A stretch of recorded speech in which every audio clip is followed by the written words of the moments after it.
Hello, my name is Gray. And my name is Crystal. And this is Bust Asian Beauties, a supernatural commentary podcast where I, someone who has seen this show several times, and I, someone who only knows the show through social media, discuss every single episode of Supernatural from start to finish. Also, we are both Asian. Both Asian. So for today's episode, we will be discussing Season 1, Episode 18, Something Wicked, written by Daniel Knopf, directed by Whitney Rancic. Both of these people, again, only worked on this one episode. And they should have come back. They should have come back. Usually we leave our opinions of the episode towards the end, but I just want to say it up front that this episode is so good. Especially as a Dean-centric episode, I feel like usually the ones that the Dean-centric ones we get, I don't really vibe with as much as I expect I would.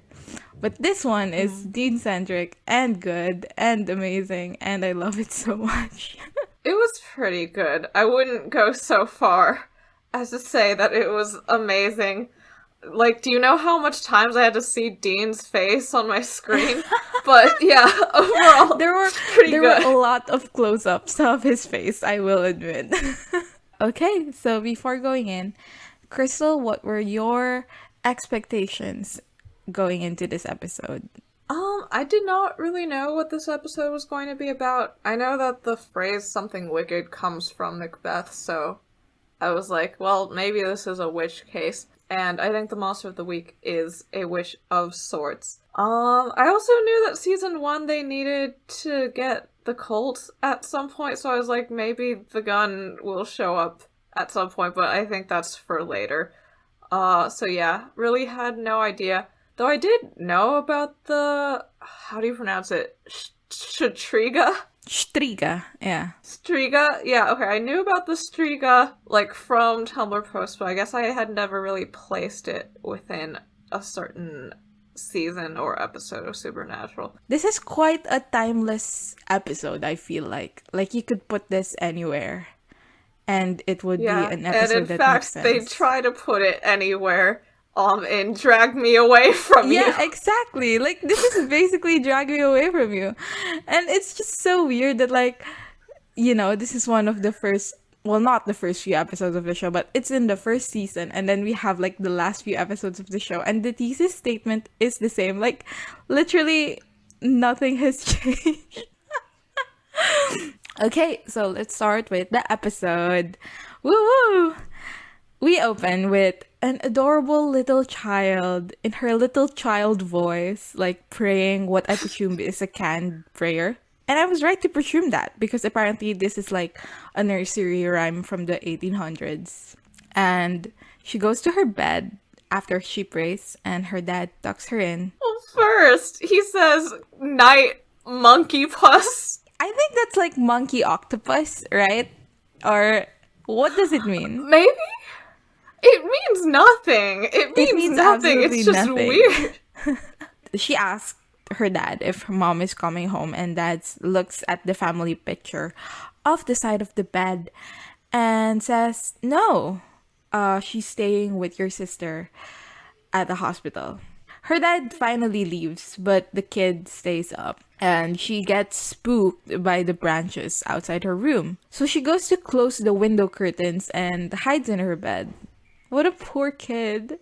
They make a point of making this kid as cute as possible. So when she gets eaten, it's oh no, poor kid. And we see one of the branches in the tree turn into a hand, which opens the window and creepily goes towards the bed and hovers over the child as it takes up white smoke into its mouth, which later on we learn is the Striga eating the child's soul. Life force. They're screaming, and that's the end of that scene. So we cut to the Impala, and it turns out that John has sent Sam and Dean coordinates to Fitchburg, Wisconsin, for a case. I can't believe John has the fucking audacity to send them on a case after Shadow. Sam says that he couldn't find anything in the local police reports or newspapers to indicate that something was up, but Dean says that they should trust in John, and also says maybe he's going to meet us there. He's not gonna meet you there, you stupid slut. Literally, he's not. And that's what Sam says, word for word. And then Dean says, yeah, there's definitely something in Fitchburg to hunt. And Sam asks what makes him so sure, and Dean says, 'cause I'm the oldest, which means I'm always right. They're literally siblings. Yeah, I mean, if this was true siblings, Sam would have replied, well, I'm taller than you, and then Dean would have died right there in that seat, but yeah. I guess they needed him alive for the rest of the episode. Exactly. Yeah, Sam says, no it doesn't, and Dean says, it totally does, and they keep on driving, to Fitchburg, and the camera zooms in to the sign for Fitchburg, where it is spelled Fitchberg, even though the caption for the location in the first scene had Berg spelled with a U. So yeah. What is the truth, Supernatural? I can't wait for the IMDb review of the person from Fitchburg being like, this is not what Fitchburg looks like. That's not how it's spelled. What's wrong with you guys? They go into town, get some coffee, and Sam notices that even though it's 4:10, the local playground is completely empty, and he thinks something is up. He's literally so smart. He's so smart. And the way he says it too, it's like so like suspenseful, you know, like what time is it? And then Dean says the time, it's like 4:10, and he says, yeah. So what's wrong with this picture? What's wrong and it's with like, this picture? Okay, Mr. Sherlock Holmes. Yeah, so Dean walks up to a woman on a bench near the park. You recognize this woman? No, who? It's Hannah again. It's Hannah again? Yeah. It's literally been one season and they're already reusing actors. Like, they just used you in Fate, Hannah. Why are you here again? I mean, who knows? Maybe this is the same person. Maybe, like, she moved away from wherever they were in Faith, and took up a new receptionist job. Yeah, and then she became a vessel later on. It's the same person. Exactly. I hope there's fic out here about her. She reveals to Dean that there are no kids around because they keep getting sick. It's a pretty serious illness, and about 5 or 6 kids are in the hospital. So we go to Sam and Dean wearing suits, entering a hospital floor. Sam looks so cute. Sam is hounding Dean, that's like saying that he won't be using this ID that Dean gave him because it literally says bikini inspector on it. And Dean was like, no, I promise they won't even ask to see it. It's all about confidence, man. And Dean pivots Sam to the nurse registrar, and Sam introduces himself as Jerry Kaplan from the Center of Disease Control. And she does ask for some ID. And Sam shows her the ID as like quickly as humanly possible. But she does end up giving him directions to the pedia ward. So Sam and Dean go up there. As they move towards the ward, Dean passes by an old lady's room, who is creepy because she's old, I guess. And also, the cross in her room is inverted, so this makes Dean stop in his tracks, but he proceeds. Once they go to the pedia ward, they end up talking to Dr. Heidecker, who gives them the rundown of what's happening. 6 cases, 5 weeks. First, they thought it was pneumonia. Now the kids don't respond to antibiotics and their white cell count keep going down. He says their bodies are just wearing out. And a nurse comes in to have something signed and pitches in that the way the disease is spreading is something new to her because it works its way through families, one sibling after another. So they asked to interview the kids, but all of the kids are in a coma. So they asked to interview the parents instead.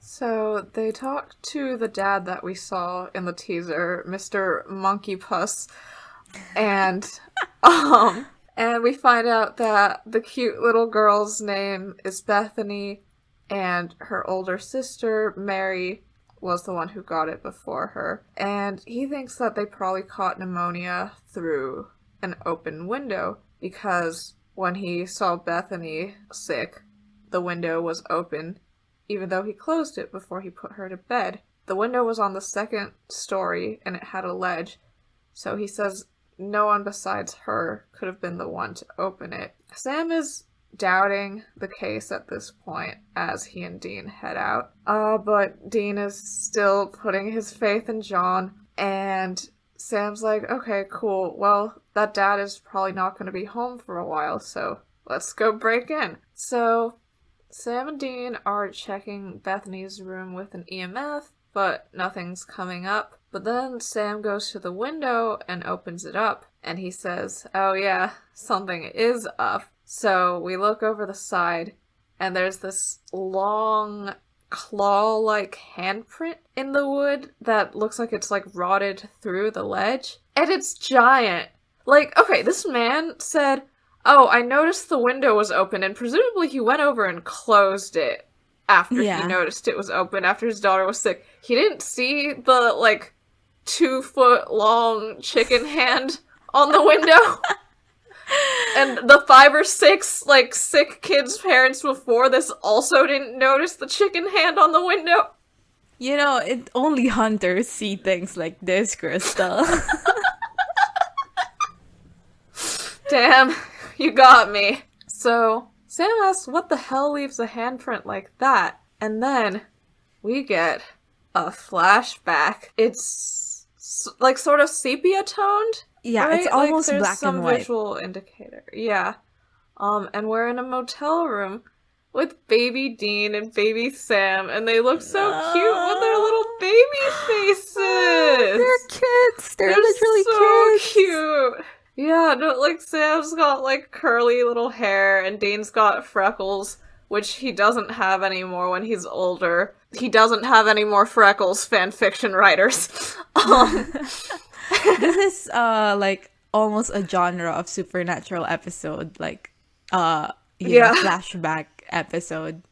And I do enjoy every single one of them, except for Drag Me Away From You. Except for Drag Me Away From You! Fucking hate that episode.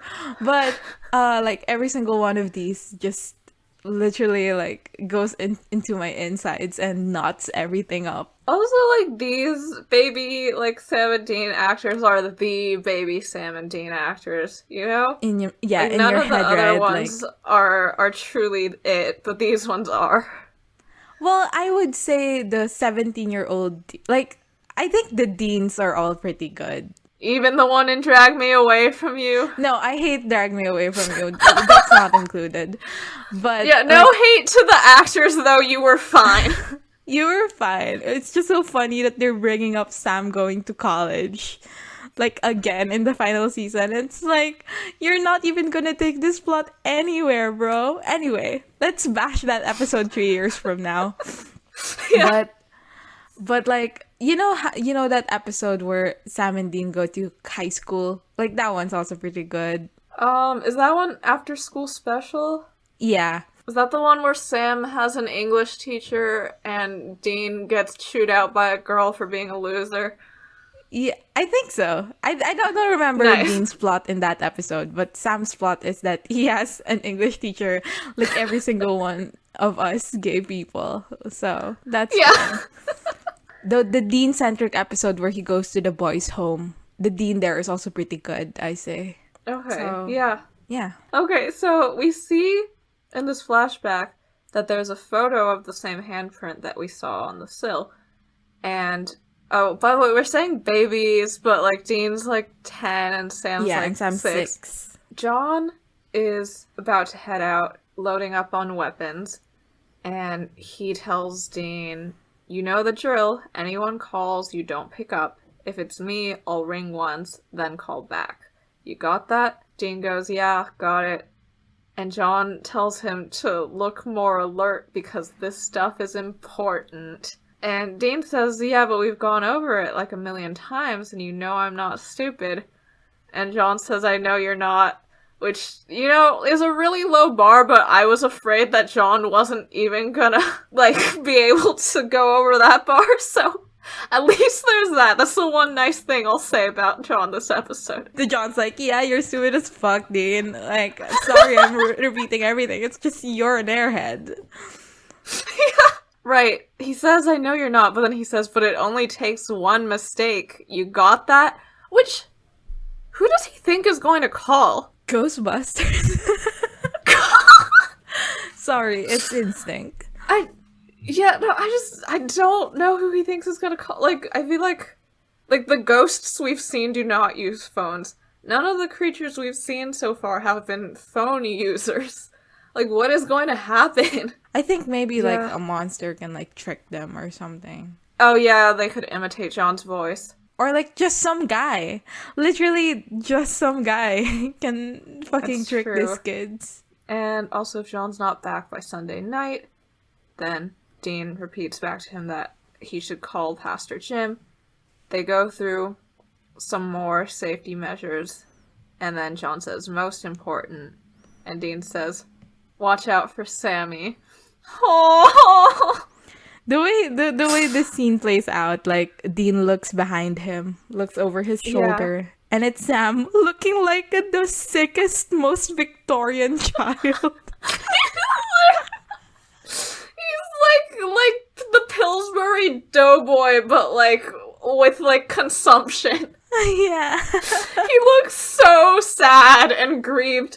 He's supposed to be, I think, just relaxing and watching TV, but he looks like he's mourning the death of, half the planet. And then John finally says, and if something tries to bust in, and Dean says, shoot first, ask questions later. Something that this man has not grown from since the age of 10.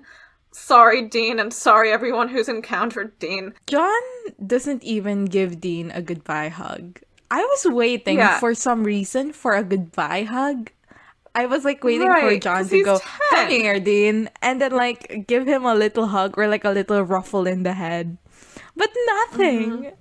I was like, that's... He pats his shoulder. But still. And he says, that's my man.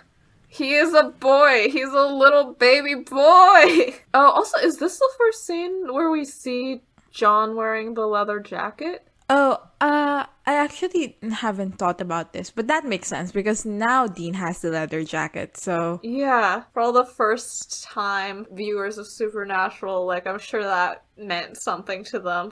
Oh god, Dean's wearing his dad's jacket. God damn. Oh, yeah, and then we finally pan back to Dean, a close-up of his face looking kind of stricken, and he says, I know why Dad sent us here. He's faced this thing before. He wants us to finish the job. Ugh. Sam and Dean drive to a motel, and as they get out of the car, Sam asks what a striga is, and Dean says, oh, I'm not sure. Some kind of witch, maybe, but they don't know much about it. And I was like, who is they? The hunting committee?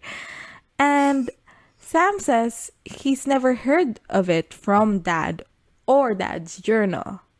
And Dean says, oh, I'm sure Dad hunted one in Fort Douglas 16, 17 years ago. And this is when you realize that Dean was literally 10 and Sam was literally 6. And I was stricken. I was so upset. Dean says, Dad must have caught the scent of the striga in here and sent us out to finish the job. So Sam asks how the striga is still alive despite being hunted by John before. And Dean says, it got away. Sam presses at this. And my question for you regarding that is do you think Sam thinks John is a good hunter? Or do you think he thinks John is so obsessive that he will never leave a case open? Because those are the two options that were running in my head. I think the second one. Yeah, right? Yeah, because Dean's always been the one who's complimented John's hunting, in Scarecrow, he was like, wow, look at all the skill it took to pull together all these cases. Sam has never really said anything like that. And I think that, especially because this creature is not in John's journal, but it apparently got away, then Sam's thought is like, oh yeah, Dad is both obsessive and prideful. Like, he didn't put in a case that he didn't solve into his journal because he's, obsessed with hunting and obsessed at being good at it, even if he's not. Okay, so Sam asks what else Dean remembered, and Dean says, nothing. I was a kid. He was literally a kid! He was literally a kid. My God. Dean enters the motel, and a little kid is at the counter. An absolute icon of a little kid. I know this child so well from, 2 screenshots. The kid asks, a king or 2 queens? And Dean says, 2 queens. And the kid looks over at Sam for a prolonged period of time and says, yeah, I bet. So good. Also, I'm a big fan of him looking at Sam for this, because, okay, the only times when I've seen these screenshots, it was for, by Dean truthers who are like, oh, this kid is clocking that Dean has gay energy. But no, this kid was clocking that Sam had long hair. He was looking at Sam. So, first Dean says, what did you say? And then the kid says, nice car. And you know that post that's like, I told my girlfriend that I drive an Impala and she said that we should both see other men? No, Lisa Core. Yeah, I think it was a Dean Lisa post. A lady walks in the front door and asks if Dean is checking in. And we learn that this is the kid's mom. And she tells the kid, Michael, to go serve his brother Asher dinner. At which the kid grumpily goes away and doubles down on the 2 queens remark. What the fuck is wrong with this kid? He's so funny. He's the funniest kid in the world. Okay, I understand that Supernatural was being homophobic, but also it's fine because this kid is also gay and we're all just part of the same beautiful community. Anyway, I was just thinking at this time that, it would have been so funny if the mom was like, okay, and then looks at Sam and goes, king or 2 queens? If she repeated the question, that would have been hilarious. But they were going for a more serious tone in this scene.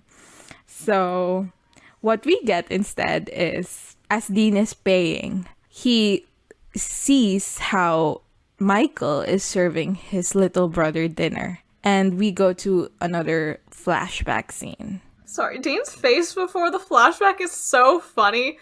He does, a whole little, gasp and looks up into the distance. That is not how memories work. You have to unfocus your eyes every time you remember something. It's the rule. So, we go to another flashback scene, right? And Dean is serving Sam milk and SpaghettiOs. Sam first asks when John is coming back, to which Dean says, I don't know. Then Sam says, I don't want SpaghettiOs. He's so cute! He is so cute. And Dean says, you're the one who asked for them. And Sam's grumpily says, I want Lucky Charms. And Dean says, there's none left. And Sam recognizes that he's bluffing. And Dean says, yeah, there's only 1 bowl worth left though. And I haven't had any yet. Sam does his puppy dog eyes. And Dean throws the SpaghettiOs away. In the garbage! Why didn't you eat them, Dean? The thing is, I have never had SpaghettiOs or Lucky Charms. But I assume Lucky Charms is good because it's just sugar. SpaghettiOs, though, I doubt they're good because what I have had is I have had Kraft mac and cheese. And if the consistency is similar, throw that shit away, Dean. Well, Like, I don't support food waste. Yeah, but but SpaghettiOs are alas. pasta and tomato sauce. You know, like, tomato sauce is meant to be in cans. Like, it's not a powder sort of That makes situation. sense. It's more like a canned soup situation. Like, SpaghettiOs are not bad. Dean should have eaten them. He serves Sam the Lucky Charms. And Sam picks up the toy inside the Lucky Charms. He hands it to Dean and says, "Do you want the prize?" And I scream and cry. Oh, he's so cute. More than like the cuteness. It's, I don't know, it really got to me. I literally started crying. Like, this is when I messaged you that, like, I hate everything and I will start crying right now. And I did. Yeah, no, it's just how much Dean has to be a parent and how, like, Sam is, like, even at age 6, sort of able to recognize that, I don't know, that he feels that he has to repay Dean in a way, but, like, not in, like, an unhealthy way, just like I don't know, just in, like, you know, the fix where, like, Sam makes Dean a card on Mother's Day. Like, the same, that it has the same energy as that. Yeah. This reminds me of that one post by, like, someone, like, put the screenshots of this scene up on Tumblr.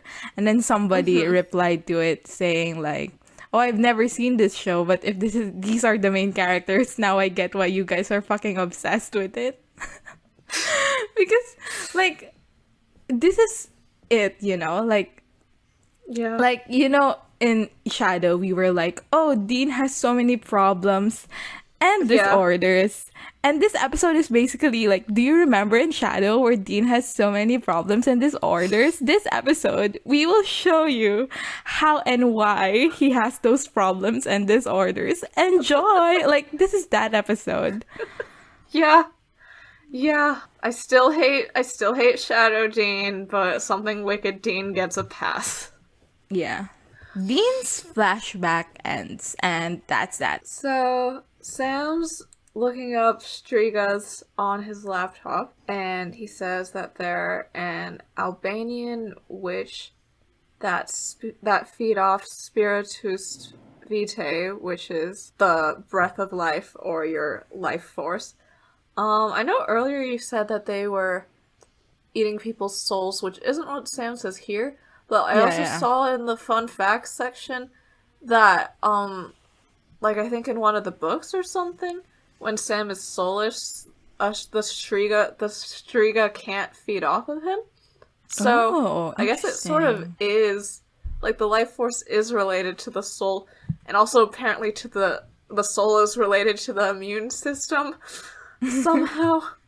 Yeah.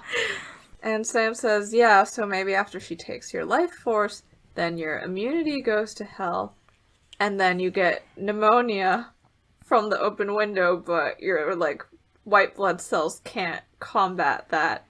Which, I kind of think it's so funny that if the Striga had just closed the window after leaving, like, the kids would have been, like, okay-ish until their next illness. Yeah. Like, there was no point. Like, they already took the life force.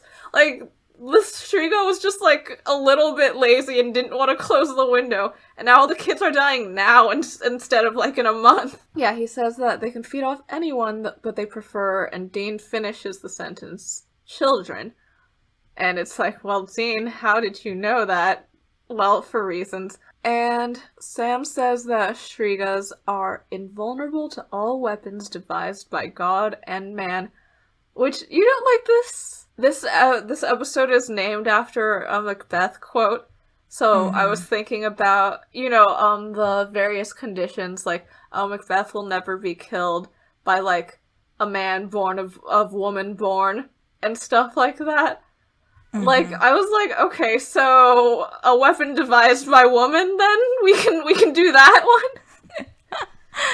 Yeah. Or, like, I'm sure monkeys have devised weapons. Like, okay, like, sharp, pointy stick is probably a weapon devised by animal, right? You can sting this Striga with a bee. Yeah, okay, so take Striga the is Striga allergic to the attic and bugs and release the 10,000 live bees on it. But Dean says, no, the Striga is vulnerable when it feeds, and when it's eating, then if you blast it with consecrated wrought iron bullets, then you're good. Sam asks how he knows this, and Dean says, Dad told me, I remember. And Sam's getting suspicious about Dean's level of knowledge with the case, so he asks, like, oh, is there anything else Dad might have mentioned? And Dean says, nope. And Sam remains suspicious. But he continues on to say that they usually take a human disguise when they're not hunting, often as an old woman.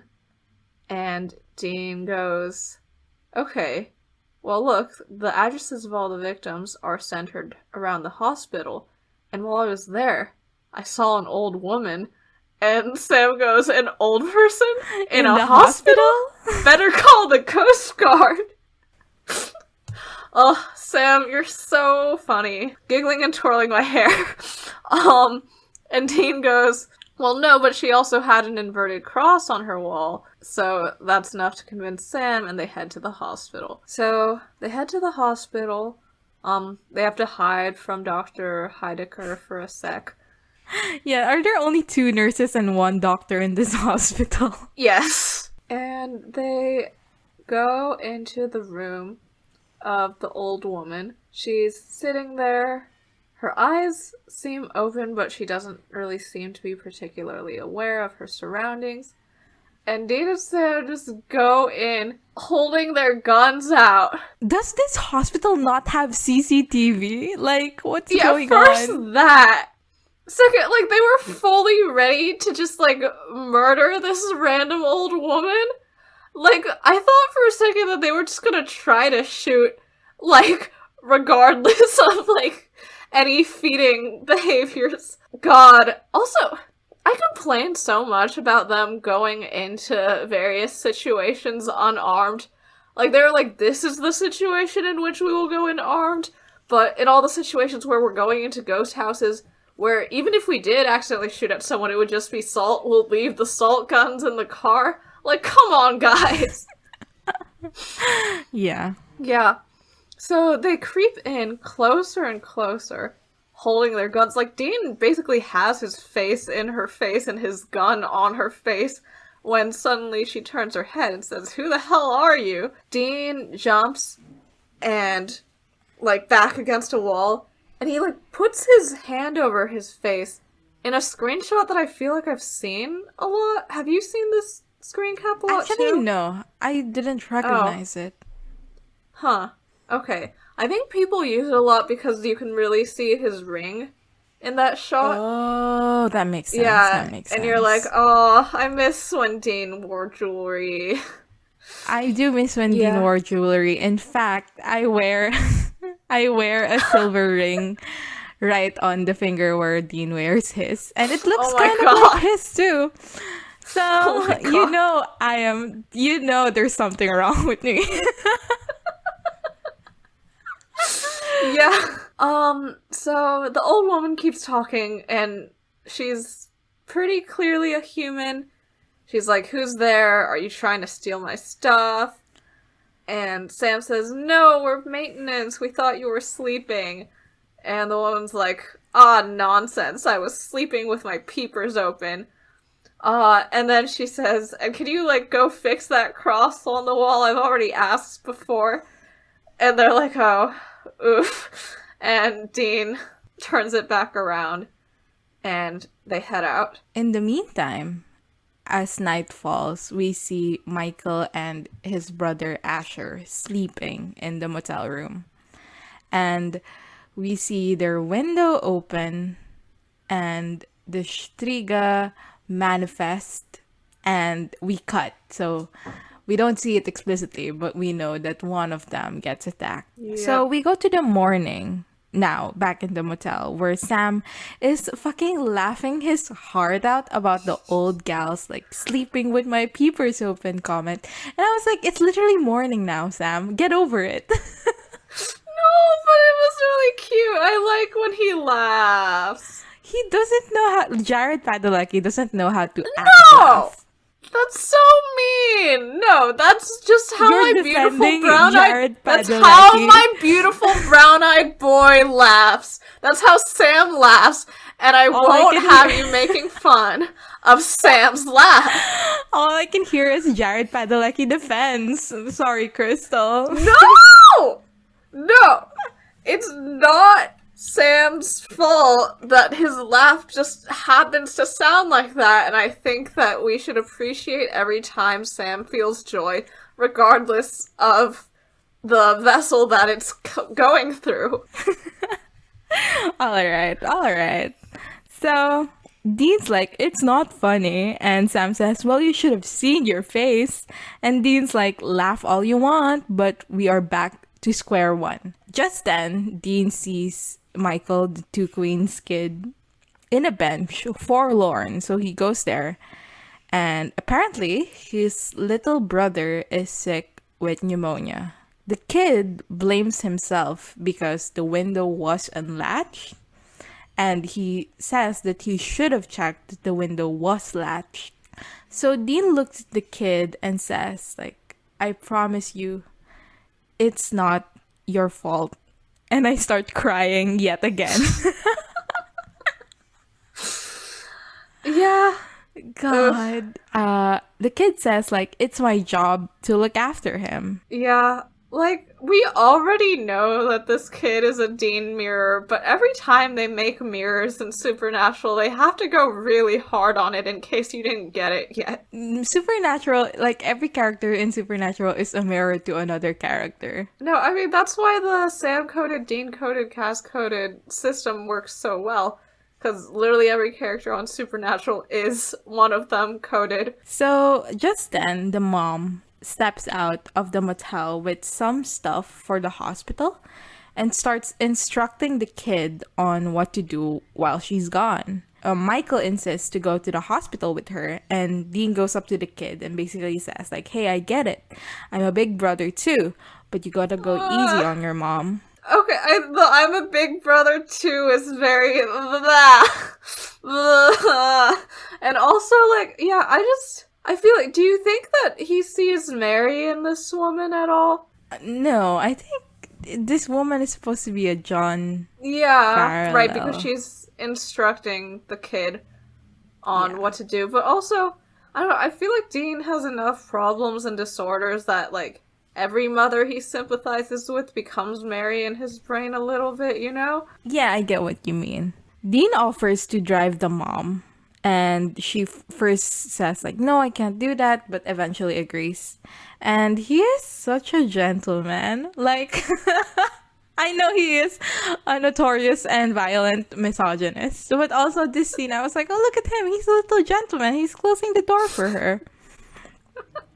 And before he goes into the car, he says to Sam, I want this thing dead. You hear me? And then he walks away and they go to the hospital. I think even before we know the specifics of Dean's involvement with this case, I still really liked, like how personally he was taking it, just because I felt like it was a good carryover from Dead in the Water, where he's shown to be, like, very good with kids and caring about them a lot, and how he turned the car back around just because he wanted to check on Lucas. So, like, yeah, I understand why some people sometimes like Dean sometimes. Yeah. Yeah. So, Sam's at a library now, while Dean is in the hospital, and he and Dean are calling. The kid's not doing well, while Sam has been tracing similar incidents happening across history. So it seems like every 15 to 20 years, this Striga finds a new town and kills kids there for months, and all these kids go into comas and then die. The earliest time that this happened was in a place called Black River Falls in the 1890s. And then he pulls up a photo from the newspaper, and It's of a bunch of doctors standing around a kid's bed, but one of the doctors is Dr. Heidecker in Good for a photo Sam. taken in 1893. Yeah, good for Sam. He's so smart. He's so smart, but also, like, I literally would never recognize this guy. Never. I literally would I don't never. remember what he looks like right now, and I watched this episode like 2 hours ago. And Dean's like, "Are you sure?" And Sam says, "Yeah, absolutely." So Dean hangs up, and he sees Dr. Heidecker, who's like right there in the room with him, telling Asher and Michael's mom, "Don't worry, your son's in good hands. I'm gonna take care of him." And Dean looks like so angry, like he's so mad. Yeah. And oh, do you think it's because he's thinking about how this is the person that attacked Sam? Like little 6-year-old Sam? Like, I know he cares about kids in general, but do you think there's that element there too? I'm sure there's that element, although I did read it purely as he's just angry that all these kids are suffering, like, in general. Yeah. So Heidecker asks Dean what the CDC has come up with so far, and Dean says, we don't know yet, but I'll let you know. And Heidecker says, "Nothing's more important to me than these kids. Let me know if I can help." And Dean says, "I'll do that," very murderously. I may or may not become a doctor in the future. But, like, if ever I become a doctor, I want to be the doctor that Dean is presenting here right now, which is a doctor who's wearing a leather jacket. God, also, like, okay, I was like, oh no, I think I wrote down during this scene, like, Dean's doctor kink is ruined. No. Yeah, no, like the next time he turns on Dr. Sexy, he's like, "I can't even look at you right now." I forgot to make the joke that the Striga, like, disguising themselves as Dr. Heidecker despite, like, she-her pronouns being used on them earlier as trans rights. This creature eats children. Yeah, exactly. Diversity win. This creature eats children. Like, back in the motel, like, Sam and Dean talk about the case, and Sam says, like, "Oh, Dr. Disguise is so convenient," and he tells Dean that he's surprised Dean didn't just shoot the guy right then and there. And Dean says, like, 1, we were in the pedio ward, I'm not gonna shoot the guy. 2, the dude is only vulnerable when he's feeding. And 3, I wasn't packing. Trans Dean. And he says, like, if I had a gun, I would have finished the clip on this guy, which is a promise that the show makes, you know? Like, when Dean finally shoots this guy, he's gonna empty the clip on this creature. And we kind of got it, but not to my satisfaction. Oh, I think they did it enough. Like, didn't he shoot him in the head like 3 times in succession? Like, that's sufficient for me. No, just 2 times. I counted. Oh, never mind. So Boo! it wasn't satisfactory. Dean then suggests that they wait for the Striga to attack Michael. And Sam is completely fucking appalled by this. You know, the concept of using a kid as bait. Dean insists, saying that Dad did not send me here to walk away.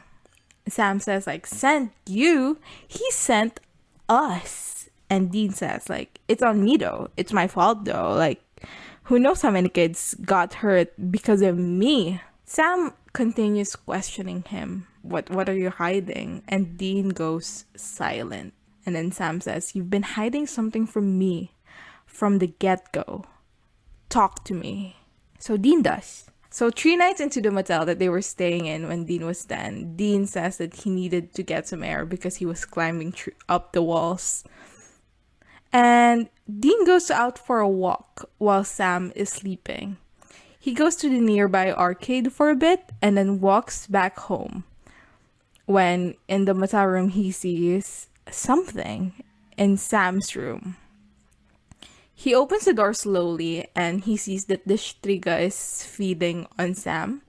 So John busts into the room and starts shooting the Striga, like right before Dean was about to shoot the thing himself. Oh, the shot of Dean, like little baby Dean reaching for his gun and holding it up is used in many AMVs about the cycles of violence that happen through the family in Supernatural.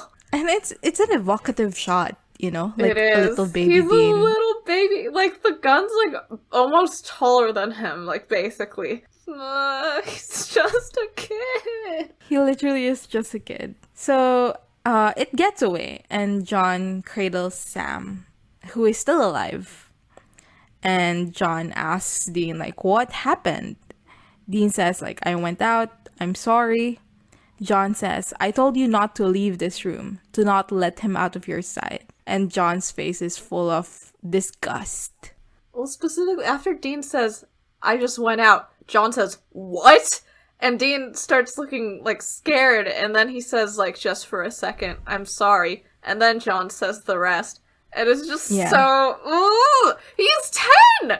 He's 10! He's 10! He's literally 10. Also, because I care about Sam more still, do you think that... Okay, because, like, the Shriga, like, still took a bit of Sam's life force before it jumped away, right? Yes. Like, do you think that had any effects on Sam? You know that joke that, like, Sam always collapses on every episode in future seasons? I was like, this is the Shtrika's fault. Like, yeah. Oh, my poor little fainting Victorian maiden. at some point, though, like, I would rewatch episodes from, like, season 9. Season 9 is, like, the season after he did the trial, so, like, it's understandable that he's weak. But he literally does get knocked out every single episode. What's wrong with this guy? He's got brain damage, bro. Poor boy. Yeah, but also... do you think... Because I feel like even at this point, Sam, with his psychic powers and everything, has felt for a long time that there's something wrong with him, that there's something in him that's evil. Do you think maybe after hearing this story, he was like, maybe the something wrong was just something missing? Like that Shriga took something away when I was a baby, when I was 6. That is a good thought. Yeah. Maybe. They don't do a good job of showing Sam's perspective in this episode, I feel like. Oh, yeah, they just cut to Sam standing in the background being like, oh, I'm so touched. And that makes sense because, you know, the character they're developing is Dean, even though the relationship that they're developing is Sam and Dean's. Mm-hmm. I forgive it because I know, think this it's is a good episode. episode. Yeah. So we go back to the present day and Dean says, Dad just grabbed them and booked and dropped them off at Pastor Jim's, and then when he went back, the Shtrigo was gone and it never resurfaced until now. Dad never spoke about it again and Dean didn't ask. But he, I quote, looked at me different, you know, which is worse.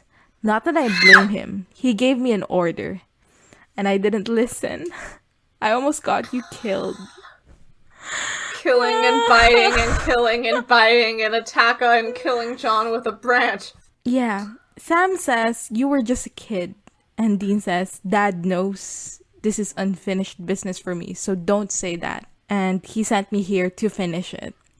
Okay, this is the part where we talk about how fucking manipulative and shitty it was of John to send him here. There are only 2 options here, right? Which is 1, John knows exactly what Dean is gonna feel about this case. And he wants Dean to feel this way. 2, the second option is he is completely unaware of the guilt wreaking havoc in Dean's psyche right now. And both options are so bad. Like, I would say that the intentional, like, oh, let's teach Dean a lesson is worse. Yeah. But, yeah. But, like, being so disconnected from your son and thinking of him as less than a person enough to think that he's not even gonna feel guilty, like, that also is so shitty. Yeah, because Dean says Dad knew this was unfinished business for me. Yeah. So Dean thinks that it's the punishment option, and he thinks that John is right, to do that too. It's so much. Like, I know that Dean is an adult and John doesn't need to protect Dean anymore.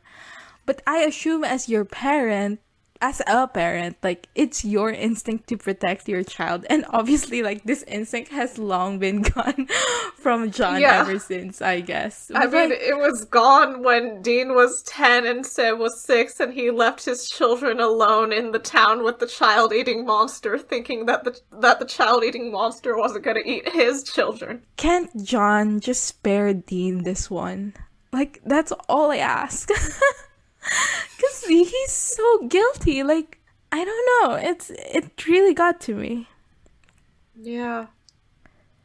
And the way he doesn't even take Sam, like, trying to make him feel better with the, like, you were just a kid, like, that doesn't matter to Dean. Like, it's like, he feels just as guilty as if he'd, like, let this happen today. Oh, and also, you know that scene with, Dean and Mary, where that's been going around Tumblr a lot this week, where Mary's like, I am your mother, but I'm not just a mother, and you need to stop being a child, and Dean says, I never was a child.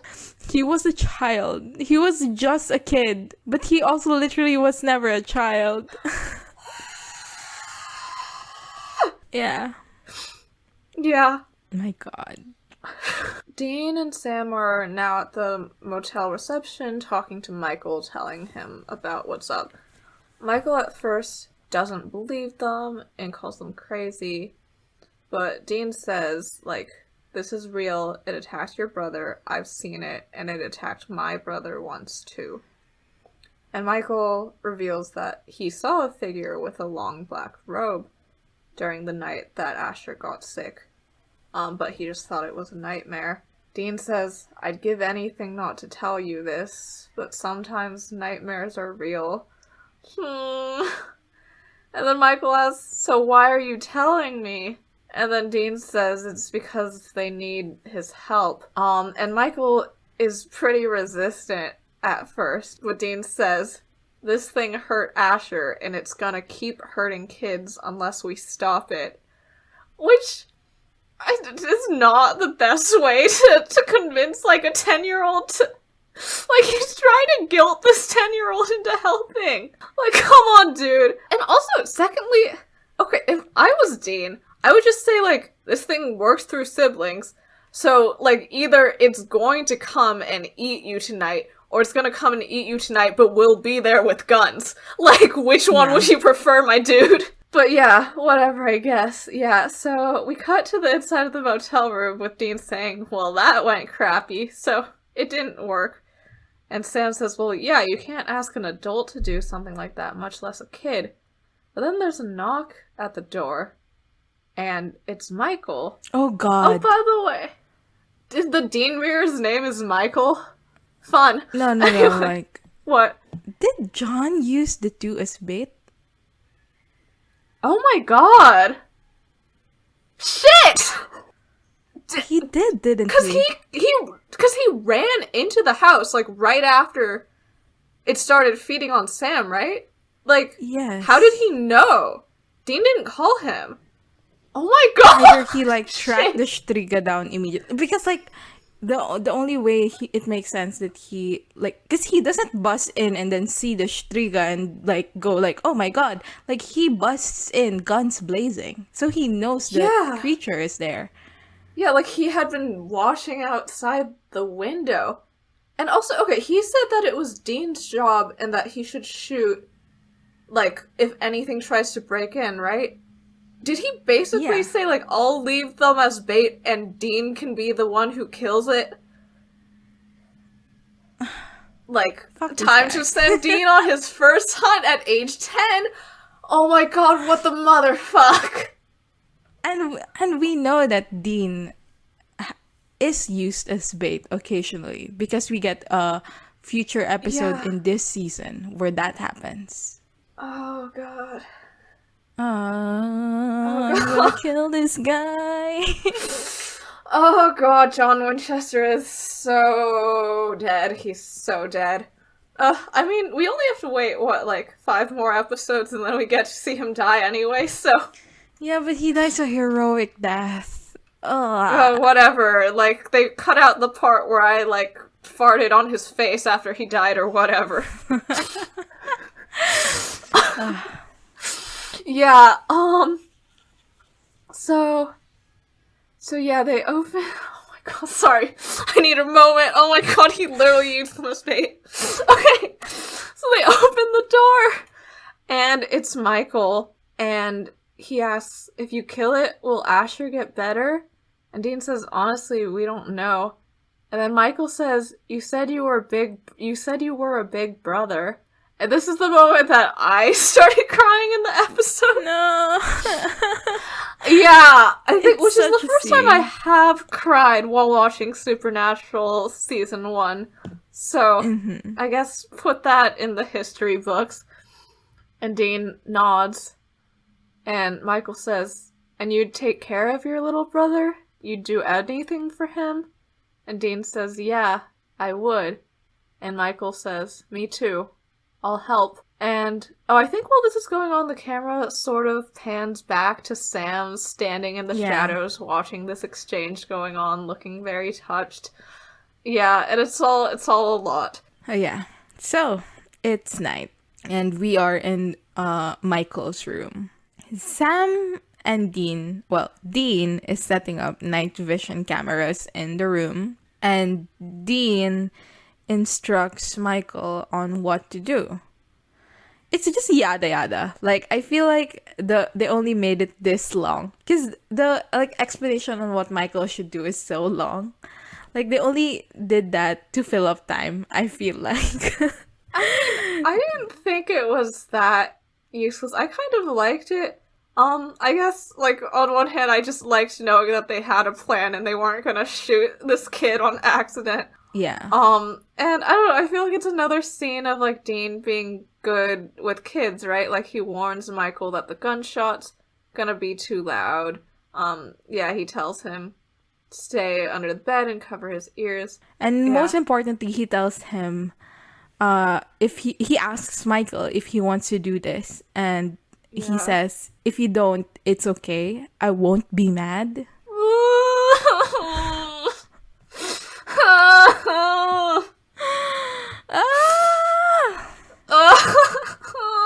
I think right after Dean says, it's okay, I won't be mad, I wrote down, fine, Dean girls, I get it. Like, I'm not one of you, but I understand.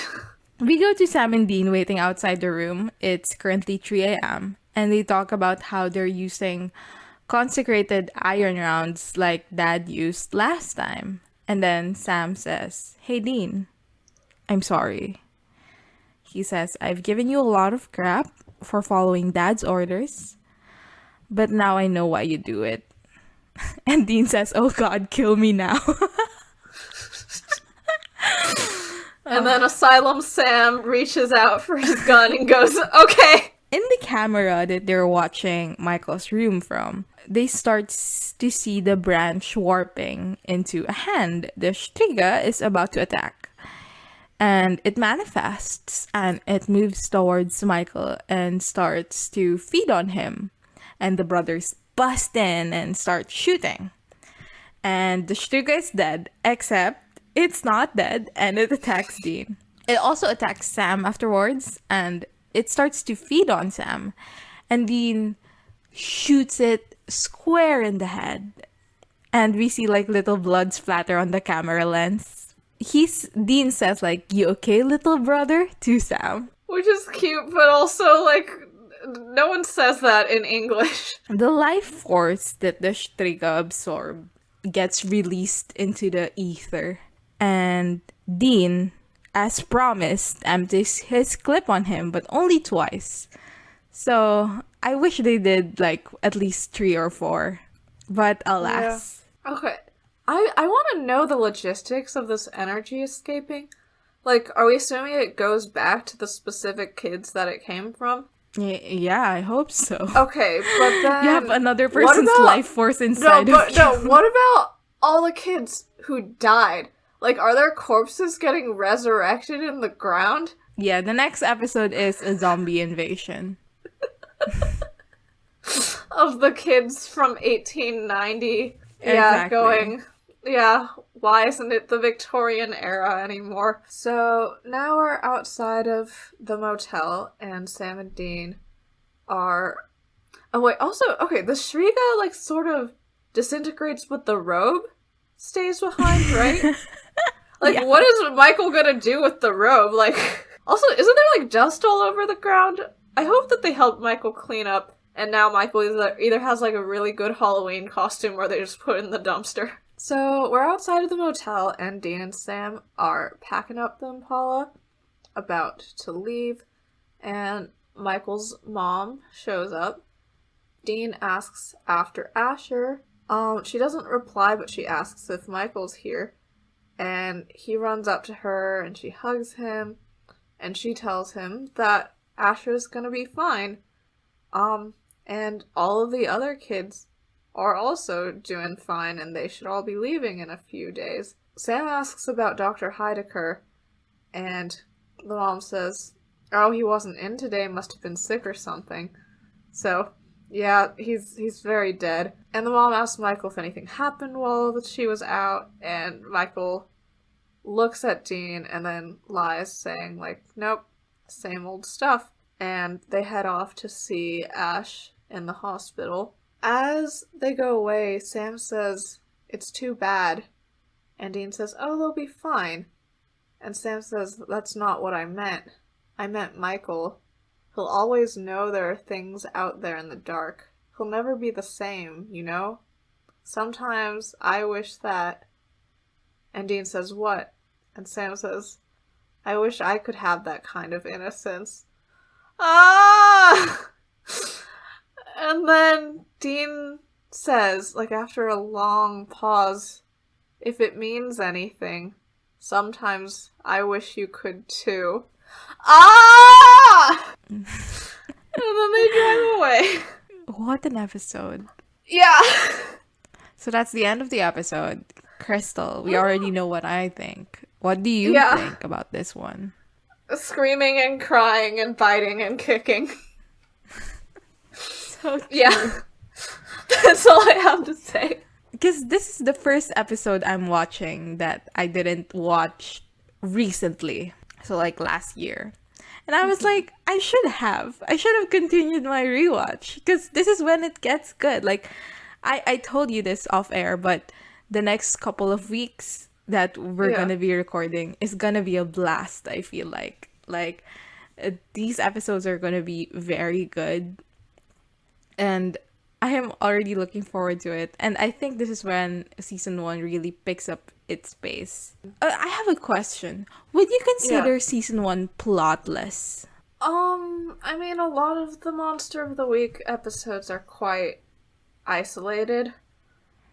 Yeah. So, yeah. Like, every episode they're like, we have to find Dad, but first, let's go kill yeah, a to kill ghost! this monster. Yeah. I think it's more character driven than plot driven, which I like. Supernatural is not like, Supernatural is notoriously like a show where everything happens.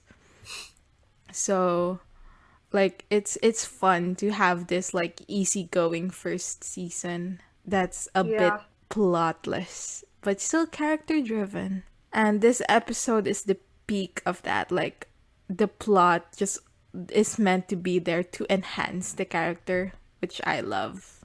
Okay, so best line, worst line. What's your best line? I guess probably the ending scene, right? Where Sam says that sometimes I wish that I could have that kind of innocence, and Dean says, if it means anything, sometimes I wish you could too. Screaming and crying. You? I really like the line, like, he looked at me different. Which was worse. Because, do I need to explain? We all know why I like the line. Because it really showcases how Dean views his relationship with John. That John sees him as a soldier and not even a good soldier at that. And it makes me so fucking miserable. But it's a good line. What's your worst line? Huh. There's not really any particularly bad lines that stand out to me. There are no bad lines in this episode. I I feel don't like. think that's true, but let me think I a cannot little think longer. of one. King or two queens. No, that's the best line. That's, yeah. Oh, my worst line is a night monkey puss. No! That line is... No, because... I don't know.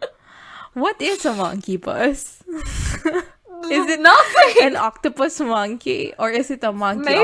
octopus? Or perhaps a monkey cat?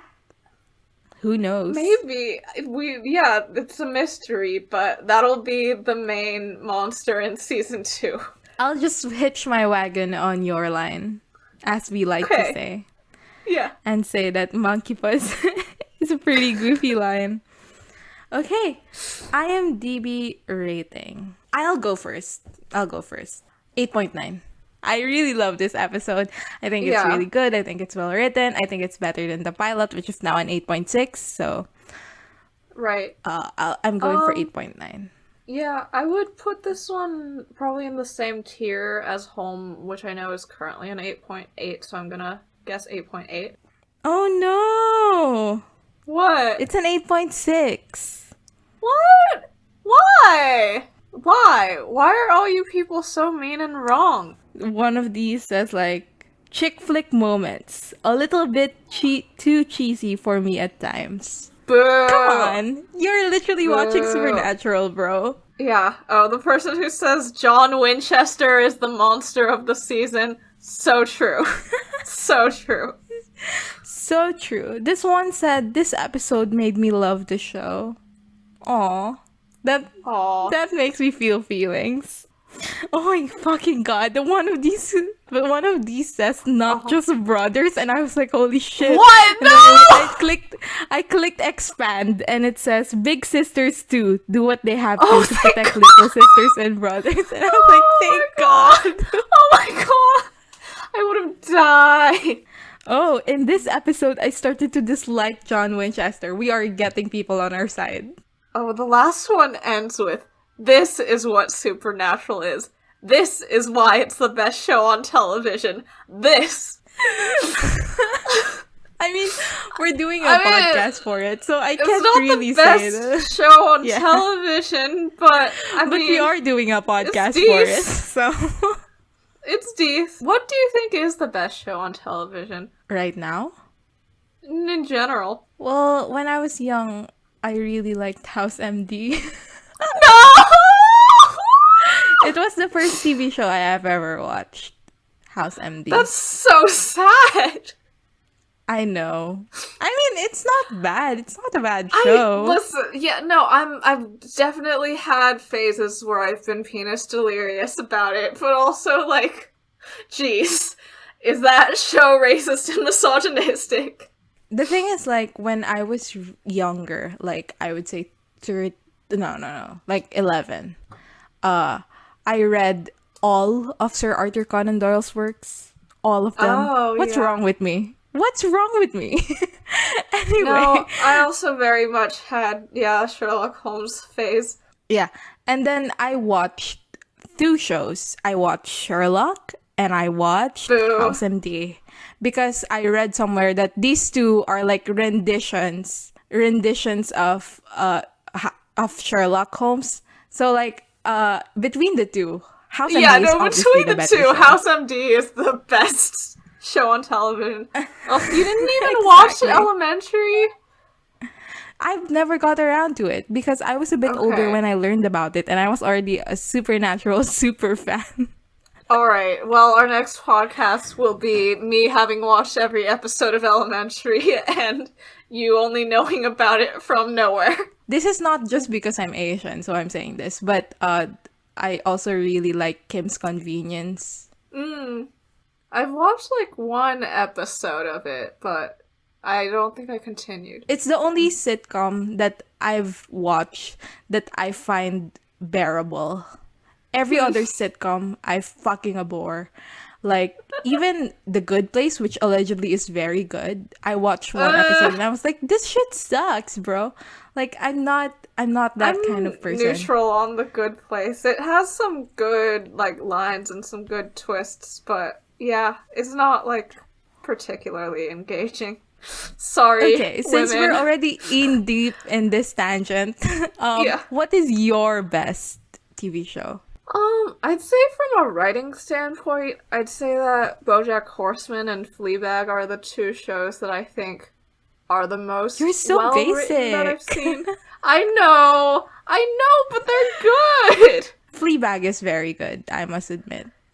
Yeah, it is. Yeah, but I feel like those are what I go with, like, in terms of just, like, shows that I think are very good from a writing standpoint.